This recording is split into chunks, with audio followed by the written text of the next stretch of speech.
করছি, এটা আর বন্ধ হবে না। শুধু আপনাদের সহযোগিতা ছাড়া আমার পক্ষে সম্ভব হবেও না। টাকা পয়সা হইলে কিন্তু সব হয় না, সকলের সহযোগিতায় সকালে যদি সম্পৃক্ত থাকি তাহলে এই ধরনের উদ্যোগগুলো সফলতা আসবে ইনশাআল্লাহ বিশ্বাস করি। আজকে বিভিন্ন হাসপাতাল থেকে যে ডাক্তাররা এসেছে, আমি আপনাদের প্রতি সেলুট জানাচ্ছি। আপনারা যে মানুষের পাশে থাকার জন্য, আমার পাশে থেকে আপনারা যে সহযোগিতা করার জন্য আসছেন, সেজন্য আমাদের পার্টির পক্ষ থেকে, ঢাকা মহানগর বিএনপির পক্ষ থেকে আপনাদেরকে অভিনন্দন জানাচ্ছি এবং সালাম জানাচ্ছি।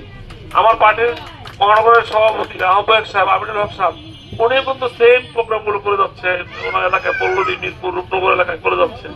উনি অনেক আগে থেকে শুরু করেছে, আমি দেরিতে হলেও আজকে থেকে শুরু করলাম। ইনশাআল্লাহ এটা অব্যাহত থাকবে। আপনাদের সকলের দোয়া চাই, সহযোগিতা চাই। আমার নেতার জন্য দোয়া করবেন। শহীদ রাষ্ট্রপতি জিয়া রহমান, ওনাকে শাহাদত বরণ করেছে এই দেশের স্বার্থে, দেশের জনগণের স্বার্থে। আল্লাহ যেন ওনাকে মাফ করে দেয়, জান্নাতের সুউচ্চ মাকাম যেন ওনাকে দেয়। আমার নেত্রী খালেদা জিয়া কিছুটা অনেক অসুস্থ ছিল, এখন অনেক সুস্থ হয়ে গেছে। আল্লাহ যেন পরিপূর্ণ সুস্থ হয়ে উনি দেশ সেবায় অংশগ্রহণ করতে পারে, পার্টির হাল ধরতে পারে, ওনার জন্য দোয়া করবেন। আমার নেতা তারেক রহমান, ওনাকে তো হাসিনা মিথ্যা মামলা দিয়ে কিন্তু দেশ ছাড়া করেছে। আল্লাহ রহমতে সকল মামলা থেকে উনি খালাস পেয়েছে।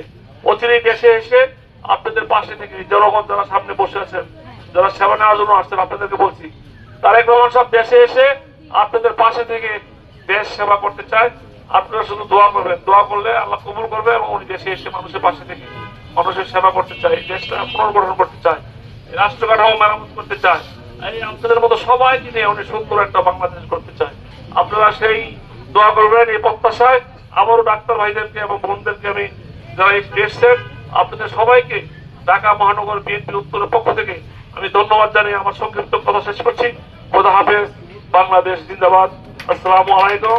এবং তার পাশাপাশি আজকে ফ্রি মেডিকেল ক্লিনিকের শুভ উদ্বোধন ঘোষণা করছি।